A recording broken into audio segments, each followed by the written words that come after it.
किशोरी से सामूहिक बलात्कार के बाद खैर में उबाल देखने के लिए मिला। सुभाष चौक जाम कर व्यापारियों ने किया विरोध प्रदर्शन। कस्बा की ब्लॉक कॉलोनी में 2 दिन पूर्व हुई 14 वर्षीय किशोरी के साथ सामूहिक बलात्कार की घटना ने मानवता को एक बार फिर से शर्मसार कर दिया। 2 दिन बीत जाने के बावजूद आरोपियों के खिलाफ कार्रवाई न होने से नाराज व्यापारियों का आक्रोश प्रदर्शन में बदल गया और खैर के मुख्य चौराहे सुभाष चौक को जाम कर दिया। पुलिस पर लापरवाही का आरोप लगाते हुए आरोपियों के खिलाफ कड़ी से कड़ी कार्रवाई की मांग करने लगे। बता दें कि बीती 24 तारीख को कस्बा की ब्लॉक कॉलोनी निवासी एक नाबालिग अचानक से रात लगभग 10:30 बजे घर से गायब हो गई। किशोरी के पिता के अनुसार उनकी रात को जब आंख खुली तो बेटी घर से गायब थी, जिसके बाद उनके द्वारा इधर उधर ढूंढने पर भी बेटी का कोई सुराग नहीं मिला। तो संग्रामपुर निवासी एक युवक के घर जाकर पूछताछ की गई तो युवक ने कुछ भी बताने से मना कर दिया, जिसके बाद आरोपी लड़के की चाची किशोरी के घर आई एवं किशोरी के पिता को बताया कि आपकी बेटी पीछे वाले अर्धनिर्मित मकान के जीने के नीचे पड़ी हुई है। जिसके पश्चात पिता द्वारा मौके पर जाकर देखा तो किशोरी बेहोशी की हालत में हाथ पैर बंधे हुए वहां पड़ी हुई थी। जिसके पश्चात परिजनों द्वारा पुलिस को सूचना दी गई। होश में आने के बाद किशोरी ने बताया कि 4 युवकों ने उसके साथ में दुष्कर्म की घटना को अंजाम दिया है। इस प्रकरण ने मानवता को एक बार फिर से शर्मसार कर दिया। इस घटना से आहत अग्रवाल परिषद के अध्यक्ष डिंकल अग्रवाल ने पीड़ित परिवार से मुलाकात कर हर संभव मदद का आश्वासन दिया। साथ ही डिंकल अग्रवाल ने अलीगढ़ सांसद सतीश गौतम को पूरे घटनाक्रम से फोन पर अवगत कराया, जिसके बाद सांसद सतीश गौतम ने बताया कि बंगाल चुनाव से आने के पश्चात वह इस मामले को स्वयं दिखवाएंगे एवं आरोपियों के खिलाफ कड़ी से कड़ी कार्रवाई कराएंगे। इसके पश्चात डिंकल अग्रवाल, चेयरमैन संजय शर्मा, विवेक श्री वशिष्ठ के नेतृत्व में व्यापारियों ने लामबंद होकर बाजार बंद कर खैर के सुभाष चौक को जाम कर रोष प्रदर्शन करना शुरू कर दिया।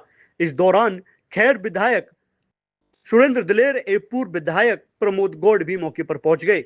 इस दौरान भाजपा महामंत्री कालीचरण शर्मा ने अलीगढ़ सांसद सतीश गौतम को जानकारी देते हुए पूरा घटनाक्रम एवं व्यापारियों द्वारा किए जाने वाले प्रदर्शन की जानकारी दी, जिसके पश्चात सांसद सतीश गौतम ने अधिकारियों से फोन पर वार्ता कर घटना की जानकारी करते हुए आरोपियों के विरुद्ध कड़ी कार्रवाई के निर्देश दिए।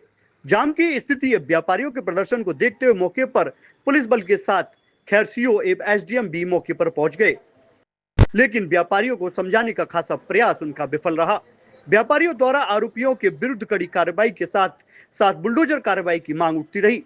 2 घंटे चले इस विरोध प्रदर्शन में लगातार व्यापारियों ने पुलिस पर इस घटना में लापरवाही का आरोप लगाते हुए किशोरी के लिए न्याय की मांग की। मौके की गंभीरता को समझते हुए मौके पर एसपी देहात मनीष कुमार मिश्रा ने पहुंचकर व्यापारियों से वार्ता कर आरोपियों के खिलाफ 24 घंटे में कड़ी कार्रवाई का आश्वासन दिया, जिसके बाद कहीं जाकर व्यापारियों द्वारा जाम को खोला गया। वही पूर्व विधायक प्रमोद गौड़ ने अल्टीमेटम देते हुए कहा, यदि 24 घंटे में आरोपियों के खिलाफ कड़ी कार्रवाई नहीं होती है तो वह भूख हड़ताल पर बैठने को मजबूर होंगे। खैर में 14 साल की बेटी के साथ में हुई गैंगरेप के बाद में यहाँ के व्यापारियों में एक रोष देखने के लिए मिला और उसके बाद में व्यापारियों के द्वारा यहाँ पर मुख्य मार्ग को जाम कर दिया गया, जिसके बाद में यहाँ पर एसपी देहात पहुंचे हैं। सर, किस तरह की घटना रही और क्या पूरा प्रकरण? देखिए, ये अभी घटना खैर कस्बे के पास की थी, जहाँ पर कि एक मुकदमा परिजन की दी गई तहरीर पे पंजीकृत हुआ था और उसमें अभी बयान बच्ची का प्रारंभिक हुआ है और माननीय न्यायालय में अभी हम लोग बयान करा रहे हैं उस पीड़िता का और उसी के आधार पर हम लोग कार्रवाई कराएंगे। कठोर कार्रवाई अभियुक्तों के विरुद्ध जो भी संज्ञान में जो भी साक्ष्य हम लोग पास आता है। अभी ये संज्ञान में जो आया है कि चूँकि घर आसपास था और जो बच्ची थी वो शायद बात करती थी उससे फ़ोन से, बट जो भी पीड़िता का बयान आएगा हम लोग बयान के अनुसार कार्रवाई कराएंगे। दूसरा, व्यापारी भाइयों को अंदर कुछ आक्रोश था इस बात को लेकर के, यहाँ पर आकर के मेरे द्वारा आश्वासन दिया गया है, उनको बताया गया है कि कार्रवाई होगी और कुछ समस्याएं इनके द्वारा बताई गई जो कि यहाँ बाजार से लेकर के और गश्त लेकर के उसके बारे में भी इनको उचित आश्वासन दिया गया है कि सारी व्यवस्था यहाँ बाजार में गश्त को लेकर के और अन्य चीज़ों लेकर व्यापारियों की सुरक्षा के लिए पुलिस प्रतिबद्ध है। हम लोग मिलके काम करेंगे और सुरक्षा सुनिश्चित कराएंगे। ये क्या मामला है और आज किस वक्त पे हैं आप? कल जिस बिटिया के साथ जो दर्दनाक घटना हुई है उसको लेके पूरा सर्व समाज आज सड़कों पर है। क्षेत्रीय अधिकारी खैर द्वारा जो भूमिका इस प्रकरण में निभाई गई है उसकी जितनी निंदा की जाए उतनी कम है। हम सबकी मांग है कि बिटिया को न्याय मिले और क्षेत्र अधिकारी खैर द्वारा किए गए कुकृत्य बयानबाजी पर तत्काल कार्रवाई हो और इनका स्थानांतरण हो, इन पर कार्रवाई हो। सीओ के द्वारा क्या बयान दिया गया था? सीओ द्वारा जब पीड़ित पक्ष पहुंचा है तो सीओ खैर द्वारा इस प्रकरण को कोई गंभीरता से नहीं लिया गया और उन्होंने कहा कि बाजार बंद करना है, बाजार बंद करो। इस तरह की कोई भी घटना घटित नहीं हुई। ये क्या घटना हुई है और आज आप लड़की के माता पिता से भी मिले हैं, पूरा घटनाक्रम बताएं। देखिए, ये बिटिया के साथ 14 साल की मासूम बिटिया है जिसके साथ बहुत ही शर्मनाक घटना 4 लड़कों के द्वारा की गई है। बिटिया का सामूहिक बलात्कार हुआ है और ये घटना एक बहुत निंदनीय घटना है। इस घटना के खिलाफ हम सब लोग सड़कों पर हैं और किसी भी कीमत पर हम जब तक बिटिया को न्याय नहीं मिलेगा तब तक हम सभी लोग मिलकर अपने सभी काम छोड़कर यहाँ पर रहेंगे और बिटिया को न्याय दिलाने के लिए हम पूरी कोशिश करेंगे।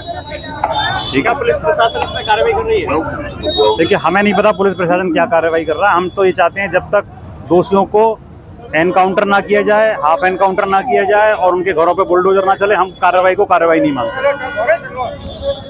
चेयरमैन साहब, आप खैर के प्रथम नागरिक हैं, ऐसे में आज आप सड़क पे हैं, क्या कारण है? कारण आपको पता है, रात 24 घंटे पहले एक बहुत निंदनीय बड़ी बहुत घटना हुई है। तो जैसे ही घटना के बारे में पता पड़ा है, उस घटना के विरोध में सभी व्यापारियों के साथ कंधे से कंधा मिलाकर बेटी को न्याय मिलना चाहिए। कठोर से कठोर कार्रवाई अन्याय के खिलाफ होनी चाहिए, जिससे कि आगे भविष्य में कभी पुनरावृत्ति ऐसी घटना की ना हो। एक नगर पालिका चेयरमैन की हैसियत से यहाँ नहीं खड़ा, मैं बेटी का भाई के नाते खड़ा हूँ, व्यापारियों का भाई के नाते खड़ा हूँ और भाइयों के साथ यहाँ पर खड़ा हूँ और मैं घोर निंदा करता हूँ ऐसे अपराध की। और ऐसे अपराध में ना कोई राजनीति होनी चाहिए, ना कोई सपा से, ना कोई बसपा से, या एक भाईचारे के नाते कभी कोई ऐसी घटना ना हुई है हमारी खैर में और ना मैं चाहता हूं, हम सभी चाहते हैं ऐसी घटना की पुनरावृत्ति ना हो। तो घोर से घोर सजा अन्याय को मिलनी चाहिए। अभी जैसे हमारी बात हुई है, पुलिस प्रशासन से भी बात हुई है कि ज्यादा से ज्यादा जैसे घटना होती है उनको कोई ना कोई क्षति, उनके परिवार को क्षति या उनके जो मकान बनने हैं उनको क्षति, पुलिस प्रशासन से बात चल रही है। कोई ना कोई बड़ा एक्शन पुलिस जरूर लेने वाली है। क्या नाम है आपका, क्या घटना हुई है? सर, मेरा नाम केशव है। घटना क्या हुई है? घटना क्या सर, 24 तारीख की रात में मेरी बेटी घर में मिली नहीं। मतलब रात में हमारी आंख खुली 11 बजे, तो हमारी बेटी घर में नहीं मिली। मैंने उधर उधर देखा, कहीं नहीं मिली वो। मैं ऊपर छत पे चढ़ के गया तो देखा कि छत का दरवाज़ा खुला हुआ है और वो वहाँ भी नहीं थी। फिर मैं नीचे उतर के आया, मैं बहुत घबरा गया। मैंने अपने पड़ोसी को बुलाया तो पड़ोसी ने थोड़ी सांत्वना दी। फिर वो हम दोनों मिलके काफ़ी देर ढूंढा, इधर उधर गए भी, कहीं कोई सुराग नहीं मिला। रात को 12:30 बजे एक किसी लड़के पे हमें शक था, उसके घर पे गए हम, तो उसने मना कर दिया, बोला मेरी कोई जानकारी में नहीं है। फिर हम लौट के आए तो उसके बाद में फिर एक और पड़ोसी हैं, फिर वो आ गए। फिर हम 3 लोग मिलके दोबारा गए उसके घर पे। किसके घर गए थे? वंशी के घर पे। कहाँ का रहने वाला वंशी? ये संग्रामपुर। क्या बताया उसने? तो उसने बताया था तब भी नहीं, लेकिन थोड़ा घबरा गया था वो 3 लोगों को देख के। तो हम फिर हम भी लौट आए। फिर हम परेशान हो रहे थे वहाँ। तो हाँ, लौटते में हम उसका फ़ोन और लेके आ गए थे साथ में। मैंने कहा हम इस फ़ोन को पुलिस में देंगे, तेरे फ़ोन में कुछ ना कुछ जो भी होगा अपने आप पता चल जाएगा। थोड़ी देर बाद उसकी लड़के की चाची आई 2 हमारे पास आके, और इधर उधर घूम के बोली फ़ोन दे दो, फिर चली गई। फिर बाद में फिर आई करीब 5 पौने 5 बजे आके बोली कि आपका लड़का इस प्लॉट में, वो आपकी लड़की इसमें प्लॉट में पड़ी है। तो ये बंसी की चाची ने बताया। बंसी ने अपनी चाची को बताया, चाची यहाँ बताने आई। चाची का क्या नाम है? चाची का नाम सुशीला नाम है जी। तो लड़की आपको कहाँ मिली? लड़की हमको मिली हमारे घर से तीसरे घर में, खंडर टाइप का घर है, उसमें जीने के नीचे बेहोशी की हालत में मिली और पाइप से बंधी हुई थी। चाची ने जहाँ बताया वहीं मिली? हाँ जी, चाची ने जहाँ बताया था। क्या आशंका जताई जा रही है? शंका सर उसके साथ गलत हुआ है। फिर लड़की से भी हमने पूछा तो 4 लड़के बता रही थी वो। नाम बताए बेटी ने? हाँ, नाम बताए तो थे, मतलब उसका नाम, एक का नाम बंसी है और एक का नाम सौरभ और कान्हा, एक का नाम कान्हा। 3 बच्चों के नाम बता पा रही है वो, एक को जानती नहीं है। पुलिस को सूचना दी? जी दी, लेकिन उस दिन क्या हुआ था, हम पुलिस को सूचना क्या देना सर, हम वहाँ गए भी थे, हम घबराए हुए थे। जैसे जैसे पुलिस ने बता दिया तो आधी अधूरी बात उन्होंने लिखवा दी हमसे, पूरी कहानी भी नहीं हमारी सुनी। और ना उसमें हम जो मोबाइल लेके आए थे हमने पुलिस को दे दिया, वो मोबाइल का भी जिक्र नहीं है उसमें। डॉक्टर निरीक्षण हुआ था बेटी का? जी, रिपोर्ट आ गई? जी रिपोर्ट आ गई।